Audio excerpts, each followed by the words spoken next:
Remboursement du fisc. Vos coordonnées bancaires sont-elles requises? Les escrocs en ligne développent chaque jour de nouvelles méthodes pour arriver à leurs fins douteuses. Il y a notamment l'hameçonnage. Attention, les spécialistes de l'hameçonnage se font passer pour le fisc de nos jours.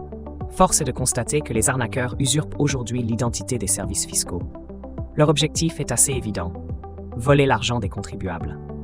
À cette fin, les escrocs déploient toutes les manœuvres possibles, comme l'hameçonnage par mail.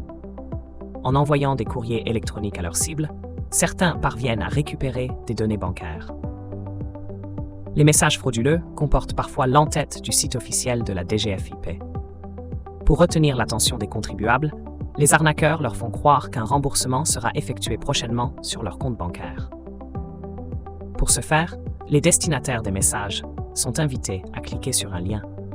En suivant cette procédure, le contribuable sera amené à remplir un soi-disant formulaire de remboursement. À l'évidence, les arnaqueurs ont besoin de coordonnées bancaires pour détourner des fonds. Il s'agit en l'occurrence d'une étape fondamentale de l'hameçonnage. Les personnes ayant déjà été victimes de cette pratique frauduleuse ne pourront pas dire le contraire. Les contribuables ont déjà été alertés par le fisc. Face à la multiplication de ces messages frauduleux, l'administration fiscale française a déjà enclenché la sonnette d'alarme. Le fisc appelle aux contribuables à faire preuve de vigilance. Sur le site des impôts, on peut lire clairement: actuellement, diverses escroqueries se diffusent en usurpant l'identité de la Direction générale des finances publiques, DGFiP. D'après une agence spécialisée, les courriels envoyés par les escrocs peuvent être à l'entête de la Direction générale des finances publiques, DGFiP, ou du site impôts.gouv.fr. Ils peuvent d'ailleurs se faire passer pour des agents du ministère des Finances ou de l'Inspection générale des finances, IGF. Des fois, les courriels prennent la forme d'une notification jointe au message pour imiter un courrier officiel. Les faux agents publics qui interviennent lors des tentatives d'hameçonnage disposent de faux tampons. Voilà pourquoi il ne faut jamais saisir vos coordonnées bancaires sur un site douteux.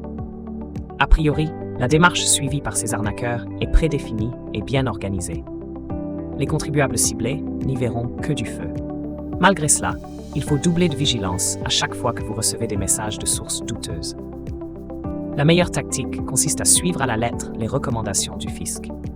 Face à ces messages frauduleux, l'administration fiscale française vous recommande de vérifier l'adresse de l'émetteur et l'orthographe. Il faut souligner que le fisc communique uniquement via le domaine @dgfi.finance.gouv.fr.